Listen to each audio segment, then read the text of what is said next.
Saturday, it's coming up. There are 3 games on. There's an early one. So we're going to get ready for it. We're going to stream stuff in, and we are going to talk about Michael Bolton.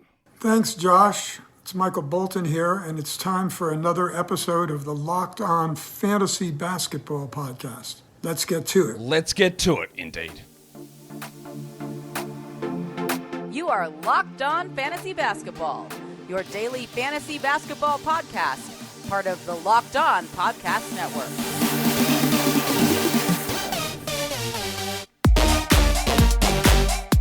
Hello and welcome to the Locked On Fantasy Basketball Podcast, brought to you by Basketball Monster. My name is Josh Lloyd, and my mum thinks I'm cool. I'm also the lead fantasy analyst at basketballmonster.com, and you can find me on Twitter as always at redrock_bball, on TikTok at redrock_bball, and on Instagram at Locked On Fantasy Basketball. Today's episode is brought to you by LinkedIn Jobs. LinkedIn Jobs helps you find the qualified candidates that you want to talk to faster. Place your job or post your job for free at linkedin.com/LockedOnNBA. That is linkedin.com/LockedOnNBA to post your job for free. Terms and conditions apply. Thank you also for making Locked On Fantasy Basketball your first listen every day. We are free and we are available on all platforms. So go ahead, thumb, bang, bell, subscribe. We're getting the numbers up there slowly. I want to hit that 75. Don't know if we will, but if you guys, I don't know if you've got the guts, the fortitude, the internal strength to hit that subscribe button and hit us there. I was going to do that intro joke in a Millhouse voice, but I don't know if I've got a Millhouse voice in me. But my mom thinks I'm cool. Nah, it doesn't really work. Yeah, I should have probably just practiced that without recording it, but here we are. We're ready to go. We've got games to talk about. We've got Saturday, 3 games on. We've been talking about this 3-game Saturday all week because it's a lower volume day. Sunday is a 10-gamer, so that is very borderline. But you need to really, first thing, go pause the show. Go smack your partner on the ass, then come back and have a look at your roster and then come back to the show. But look at your roster in between and go and check out what your situation is. How many spots do you have available Sunday? Do you have a full roster? How many moves do you have left? There's no back-to-back. We'll get that out of the way now. You can't add someone for Saturday, Sunday. All right, so have a look. How many ads have you got left? You got 2 ads left? Is it better to get both guys in on Sunday because there's going to be a better pool of players available? Are you full up and you can only fit 1 guy in on Sunday, so you got to get 1 guy in on Saturday? I can't tell you that answer. I can tell you that as a general rule, if there are 10 games on a Sunday, the odds are you've got a full lineup, but I don't know that. So go and have a look. Now, hit that pause button right now. I was going to give you pause music, but I won't. I'll just keep going and assume that you've paused, come back, done the ass smack, and then come back again. So, before you take in any of this information, remember, no back-to-backs, check your ads, check your fullness of your roster to end this week. Also, remember that heading into next week, the first 4 days are low-volume days, Monday, Tuesday, Wednesday, Thursday. We are very calendrically inclined. I love making up words, and there's no way calendrical is a word, is it? Can't be. No chance that it's a word. Anyway, that doesn't really matter, does it? Like I said, there are 3 games on Saturday, and they are all quite early. There is a 5 p.m. game, which is 4 p.m. Central, if my time zones are correct, with the Pelicans hosting that game. Then there is a 7 p.m. and a 7:30, and that's it. We're done. Only the 3 games, all early, boys. So get them ready. Get your lineups done. Have an early night. And then get ready for the 10 game on Sunday, which I'll just give you an early look ahead of that. What have we got there? A 3:30 p.m. start? Yep. All right, so we've got early ones for Sunday. Cool. Okay, just before we get into it, there was news, which is not really news, but it is news, and I'll get it out of the way now. Much like, hey, hang on a second. Have you guys heard the news about Embiid? First of all, to get it out of the way. Secondly, Woj reported that Kevin Huerter is having season-ending shoulder surgery. Now, we knew this. We didn't know it, but we knew that his season, for our purposes, for regular season purposes, was over. The difference in a Woj tweet saying season over means he's out through the playoffs. Also, should give you very little hope of Julius Randle coming back anytime soon. So, there's no ad in Sacramento because he's been out for 2 weeks already. We already knew that he was out for the regular season, so we already knew what to do there. We already know that Keon Ellis is getting the starting job and he's up and down. So you don't look at this, and someone will always ask this, sometimes tongue-in-cheek. They'll be like, who's the ad? We've already seen it. We know the rotation. Literally nothing changes for Sacramento whatsoever. So if you've been interested in adding Keon Ellis, your interest should remain the exact same level. If you had him and dropped him, well, literally nothing changes again because this is the same scenario. Yes, absolutely nothing is adjusted there. I didn't even talk about this on the podcast yesterday, but what's going on with the Timberwolves? I know I've got a little bit of time to take. It's only a 3-game slate. Now they're not getting sold. Glenn Taylor stays top-class bad owners. Or is he maybe not in the wrong? Is A-Rod in the wrong? Not going to be here someone that supports A-Rod, but I would say that Glenn Taylor's got a pretty good track record of being a sub-elite, maybe even sub-average, sub-mid. That's a terrible phrase, sub-mid. I don't know. See what that means for the Wolves. Don't want it to distract too much from their excellent season so far. Let's talk about the games. First one of those games that is up is your Boston Celtics and your New Orleans Pelicans. We've known who these teams are going to be all week. Of course, we've known actually since September who the teams are going to be playing on this specific Saturday, March the 30th. The schedule, I'm not putting up who's playing this week or their games this week because you know that all of the teams that I talk about today are playing Saturday and none of them play Sunday. So we're going to look ahead to week 23. Boston goes Monday, Wednesday, Friday, Sunday, and so do the Pelicans. So they have 2 quality games Monday, Wednesday, and then your fringe Celtics, and more importantly, your fringe Pelicans. The fringe Pelicans are possibly going to be droppable anyway because there's a lot more teams that play on these days. But you know, after Wednesday especially, like you're not dealing with any of those guys because all they do is play on the 2 13-game days. I created this graphic before the official Celtics injury report came out, and you are going to be absolutely stunned because the kings of load management, the Celtics, are not load managing anyone in this game for the first time in literally, I would say a month. Al Horford missed the last game. He's not on the injury report. I said, let's just stick all the starters on there as questionable, just in case someone sits. None of them are on the injury report, so everyone is ready to go. Xavier Tillman missed the last game. He's not on the injury report. The only guy that's actually out here is Jaden Springer, the package, and G League legend JD Davison. So, if you thought last game was pretty bad for Peyton Pritchard and Sam Hauser, well, be prepared for suckiness. And the Hauser-Pritchard scenario, I think, is a great reminder of when we play this stupid game called fantasy basketball, when we're sitting our lineups and trying to predict stuff out and look at things, when we see someone have big games and we chase them and go, oh, well, he's going to be able to do this all the way down the stretch. We have to understand that the reason that someone like Peyton Pritchard was playing 28 minutes a night and getting good minutes is because 1 to 2 starters were out every single game. And then when they come back, it's, you know, maybe we'll call it the Omer Yurtseven principle. Is that when other guys come back, he goes back and plays the 17 minutes a night that he played for the 60 previous games. Much like when Bam Adebayo and whoever the other Heat backup center was last year was out, and Omer Yurtseven was starting and getting 15 and 10, and people go, man, they just got to play him. He's so awesome. No, he's definitely going to find a role. Then Bam came back and the man played 0 minutes because he wasn't good. And he was put into a role where he had to just put up some numbers. So that is the OYP, the Omer Yurtseven principle. And I think that's going to apply here to Peyton and Hauser. They'll pop up as individual stream guys. And because of the way the schedule... I'm just talking way too much here. Because of the way the schedule plays out, they're still fine to have for this. But it is a very important reminder. For the Pelicans, we did get a surprise. Dyson Daniels, the Dustbuster, is back.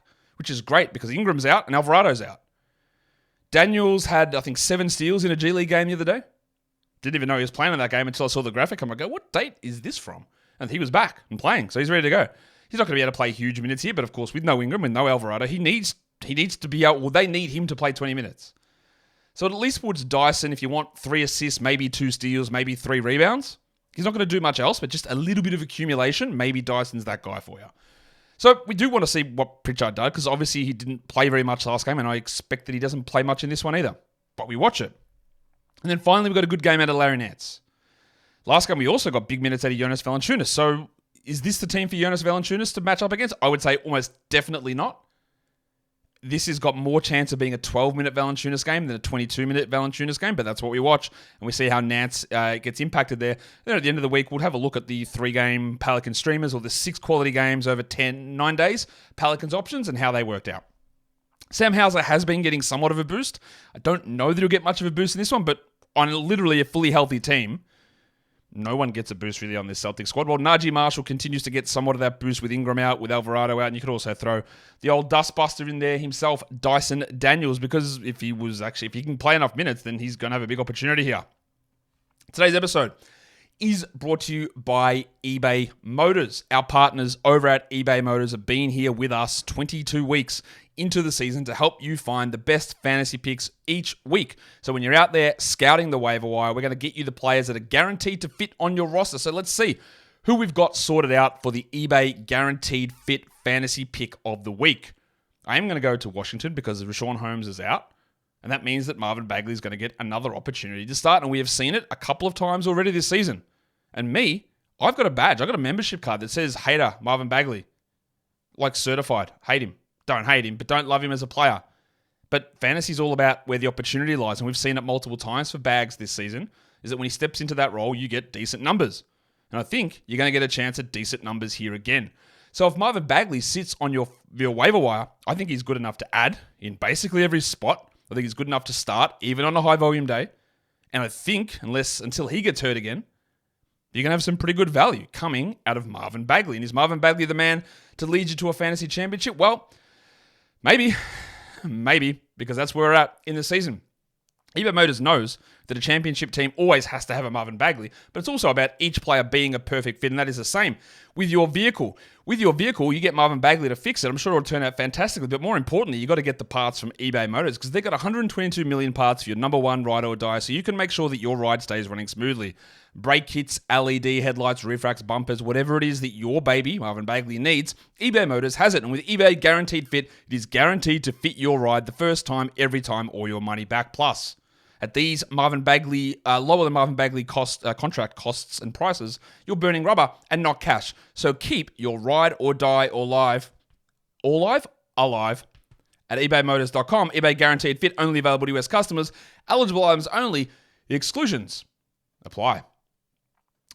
Well, we made it 23 weeks before eBay Motors will decide to cancel that sponsorship after that ad, so that's all good. We got there. We got far enough, more than I thought we would. Let's talk about the second game, Memphis, Orlando. These teams did not play on Thursday. If you have a long enough memory to remember the games on Thursday, they did not play. But they're here on Saturday, and we've been talking about them having that little bit of an extra bonus quality game at the end of the week. The Grizzlies start next week with Monday, Wednesday qualities, then they play Friday, but they also got a Saturday. So they got 3 next week, whereas the Magic go Monday, Wednesday, Friday, Sunday. Me listening to the Grizzlies injury reports, don't know what to tell you. They did rule Derrick Rose and Zaire Williams out for the season, so that's good news to know for sure. It's not good news for those blokes, obviously, but we assumed that they were out for the season about 4 weeks ago. We've had zero update. What the thing is? I know that I said I didn't think Desmond Bane would return. Right? Wrong on that. You know what the thing is? When those injury reports came out, Desmond Bane, 3 to 5 weeks. Marcus Smart, 3 weeks. Desmond Bane's back. Anyone heard a thing about Marcus Smart?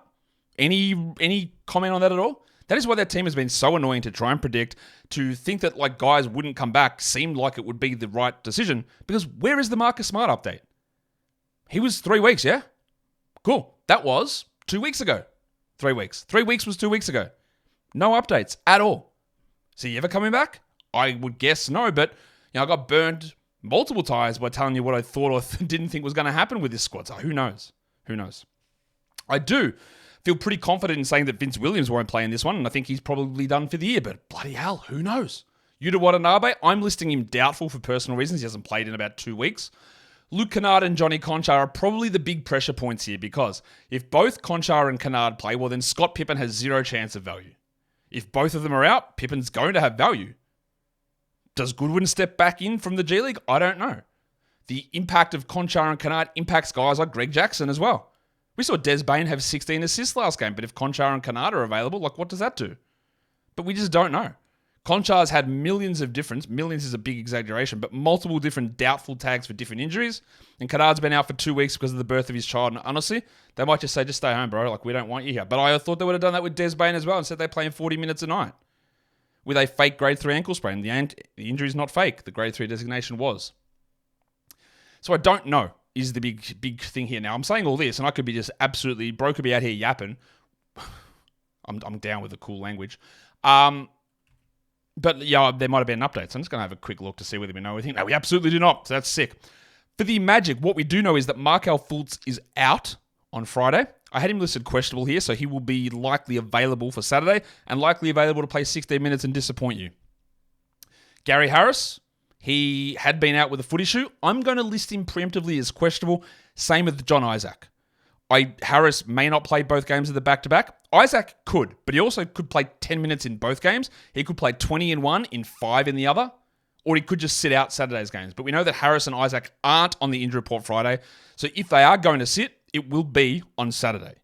But at this point, I'm going to say it's borderline, it's close. I would say, honestly, Harris has more of a chance of sitting, considering he just came back from a foot sprain, than Isaac. And Isaac has played in, I think, 4 back-to-backs this season. Not the last one, though, so I don't know. What's on my radar? Greg Jackson, because the man in the past has been able to get by with some horrific shooting nights and some good ones, but with some horrific shooting nights by playing 39 minutes and getting a million shots. Recently, that has changed with Bain and Jackson playing a lot. Like, it's hard. I just need to keep watching to see if I can figure out an idea of where Jackson sits, and being wrong almost definitely.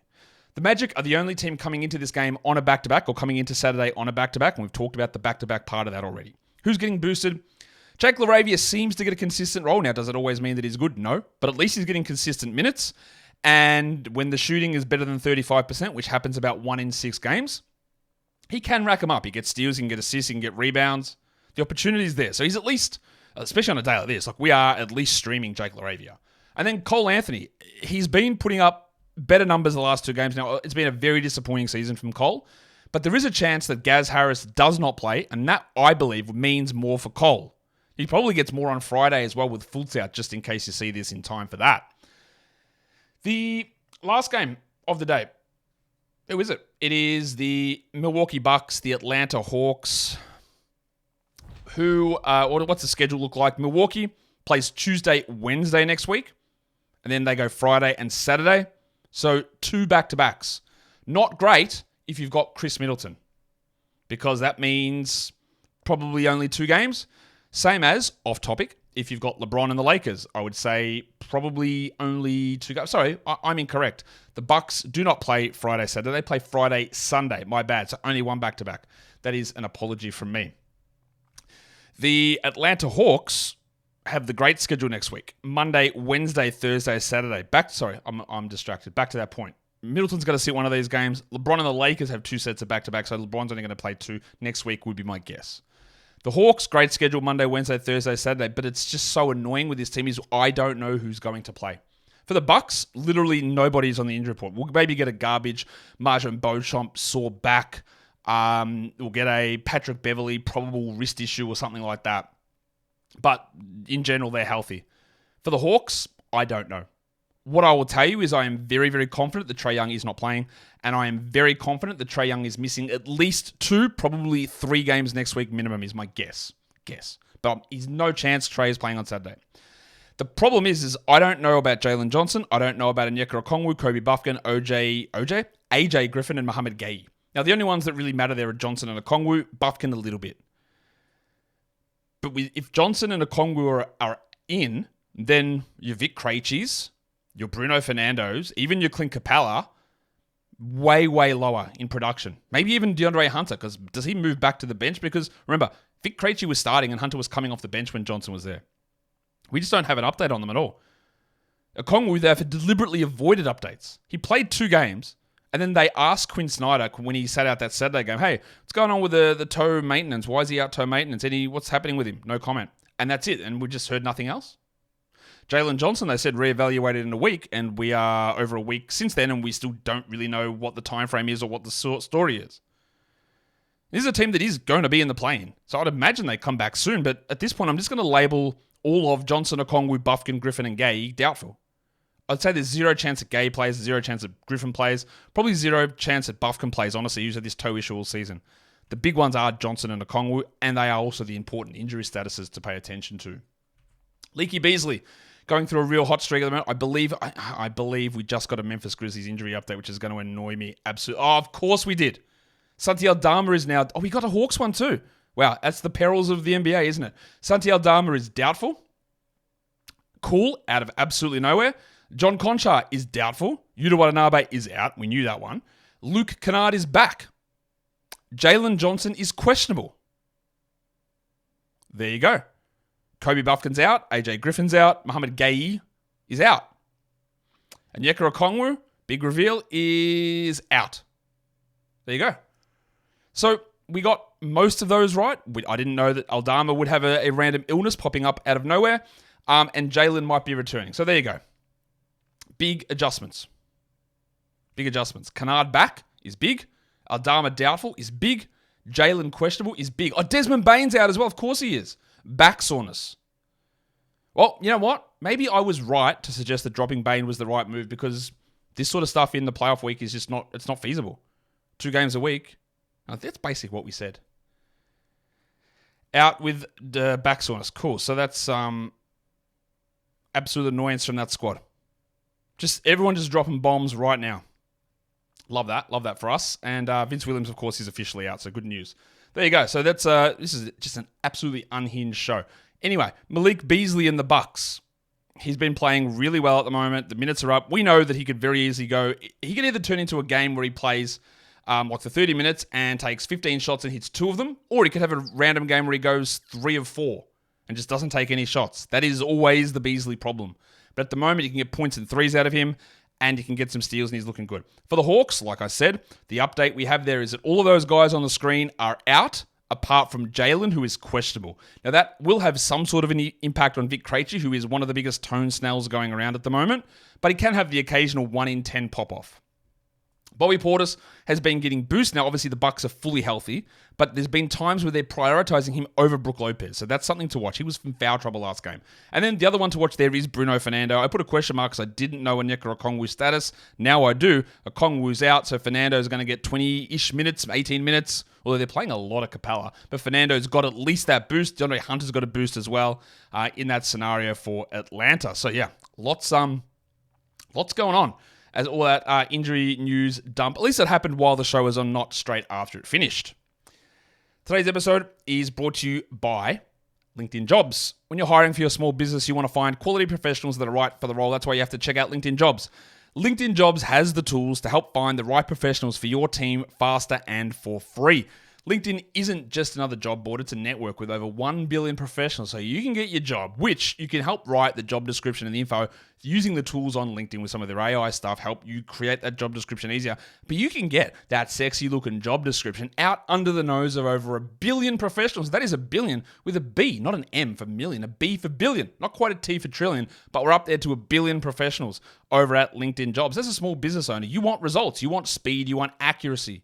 And small business owners tell us that 86% of the time, they get a qualified candidate replying to their job in under 24 hours. What an absolute W. Did you know you spelled LinkedIn Jobs with a W? Well, now you do. So go to LinkedIn Jobs and post your job for free at linkedin.com/LockedOnNBA. That is linkedin.com/LockedOnNBA to post your job for free. Terms and conditions apply. Anyone else want to drop any bombs on me in terms of guys being in, guys being out? No, maybe, no. All right, we're good. Let's back-to-backs. There's nobody. No one plays Saturday, Sunday, so we've got that. The schedule's very strange at the moment. Like, normally we'd go, who's got the 3 games in 4 nights advantage here? Nobody. Nobody plays a back-to-back. Nobody plays 3 games in 4 nights. In fact, the next time that we can even get a 2-game advantage is by looking over the next 6 days. And honestly, with the way that information change, look, I did this, and then 30 minutes later, there's injury news dropping, right? Trying to plan out, like we do this. We look at 4 days, 6 days, 8 days, 10 days. We've done it all year long. We look at these sort of periods of time. But the amount of stuff that changes in the NBA, where you're trying to go, well, if I can get 2 games extra over 8 days, you know what's going to happen in 8 days? Like a million different things. You might even get a 3rd announcement of Kevin Huerter being out for the season during that time. Or imagine how many Joel Embiid news drops we're going to have during that period. So much can change. It's saying, well, if I could squeeze 2 extra games out over 8... I'm still going to talk about it. But you can squeeze 2 extra games out over 8 days. It might be completely useless because you might have the most amazing opportunities open up in other spots. We're waiting to squeeze that out. It's just not useful. So there's nothing happening over 4 days. There's no advantage. Nobody even plays 3 games in the next 4 nights. Nobody. So it's a really weird period. But what does happen over the next 6 days is one team, the Atlanta Hawks. They play 4 games in 6 nights. All of them on low volume days, massive W. Like I've said, the problem is we just don't know who's going to play because opportunity is there for Krejci, for Hunter, for Fernando, but it could all be gone away after one of those games. There are Seven teams that played 2 games in 6 nights. Chicago, Detroit, Indiana, Phoenix, Portland, the Spurs and the Jazz. And the problem here, you've got Portland, the Spurs and the Jazz, and the Pistons, 4 of the absolute worst teams in the NBA, who are randomly sitting blokes down where maybe opportunity arrives. Maybe you're a Chemezi Metu guy. Maybe you're a big Delano Banton or Dwop Reith fan. Maybe you're massive into Bubble Champagne, or you're looking for big stuff out of Bryce Sensabaugh. Well, that's all good and all that, but 2 games in 6 nights doesn't cut it. So that's really frustrating where the no-name value is maybe rising and you can't really get much out of it. Really annoying period. Over the next 8 nights, 2 teams have 5 games. One of them is the Hawks, one of them is the Grizzlies. 5 of those games for Atlanta are low-volume games. 4 of those for Memphis are. So Memphis has had a rough part of a schedule recently, but they're moving into a strong part. There are 6 teams that play 3 games in 8 nights, and a lot of the ones we already talked about. Chicago, Indiana, they're all the ones we just talked about. Chicago, Indiana, Phoenix, Portland, the Spurs, and the Jazz. Rough. This is why, like Taylor Hendricks, we do like his value, but marketing, maybe in, maybe out. Bad schedule, not interested. Same with the Champagne. Same with even like a Sohan, who's playing well, but like very low volume games. Dwop Reith, Chris Murray, Tamani Kamara. Terrible schedule part of the year for these guys, even though the opportunity looks all right. And that's it. Like, remember the start of week 24. So if I did to 10 days on that schedule part, and we went to the start of week 24, it's Monday.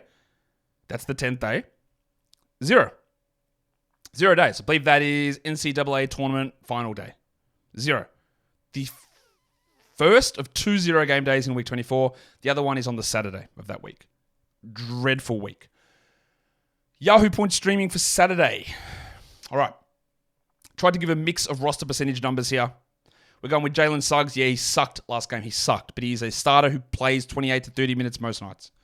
GG Jackson. Could he suck? 100% he could. But there is no Santi Aldama. There is a chance for GG to start and play good minutes. There's no Vince Williams and there's no Bane, so he's going to get more shots. So I'd actually like this a lot more. Vic Krejci, like maybe? If Jalen Johnson plays, does Hunter start and Krejci move back to the bench? I don't know. Cole Anthony, value will be significantly boosted here for Cole if Gaz is out, but he's at least, we don't have any options. So we're talking about deeper league stuff and low rostered players. Cole's one of them. Laz Nance, no bigs returning, Ingram's not coming back, and I don't think it's a good matchup for Valanciunas. And then I did have Santi Aldama there, but you know what? I was going to put Santi Aldama as the actual cover image on this show because he's going to appear, I just realized this, he's going to appear in a lot of these streaming options, and that's annoying, and I might go and actually just, redo them because I don't want to have Santi all the way there. So there you go. Mid-show pivot. All right, as this chaotic show continues, we've gone in and made some updates there with those things that have dropped. No more updates. Hopefully nothing more drops. So let's look. Yahoo Points streaming. Again, different roster percentage numbers. We're looking at to cover a range of leagues. I do think Jalen Suggs is worth looking at here, even though his performance is highly variable. I do GG Jackson, Scott Pippen with John Conchar doubtful, so that's out. Desmond Bane out. GG's going to take more shots. Pippen's going to get more opportunities. Yes, Kennard is back, but Santi's out as well. So there are big opportunities for these guys. I've got Cole Anthony there with the expectation, I guess, that Gary Harris doesn't play. Larry Nance does look okay, not great. And then Brandon Clark as well. We're talking about a very limited sample size of deeper league options that are available here for Yahoo Points Leagues. For ESPN Points Leagues, the names are relatively similar. The order changes somewhat. You got Jalen Suggs, Greg Jackson, Larry Nance, Brandon Clark, Scott Pippen, and Cole Anthony there for ESPN Points. For your scoring in category leagues, for the scoring category, so for the points category, again, the standard guy I think is GG. It could be rough. It could be awesome, but there's no Bane. So big opportunities. And then for deeper leagues, Brandon Clark is available everywhere. He's not going to be a big scorer, but you might get 10 out of him, 8 out of him. That's not bad for a guy that's available everywhere. For threes, GG and Luke Kennard, we are really targeting Memphis here with those big wild swings through the injury report. For rebounds, Larry Nance, and again, Brandon Clark could easily be a 5-6 rebound guy. Nance could be an 8-7 rebound guy. I don't know why I said 8-7 that way. The other one to watch is Trey Jemison there. So for blocks, I do have Jemison pretty high. I actually have John Isaac projected the highest. I just don't know how much he's going to play. I've only got him projected at 11 minutes. And he still comes out as the most available guy with high block numbers. But with no Santi, I think Jemison will get recalled from the G League. He'll play the backup role behind Jaren, and we might get 2 blocks out of him. And then Al Horford is available in a lot of spots.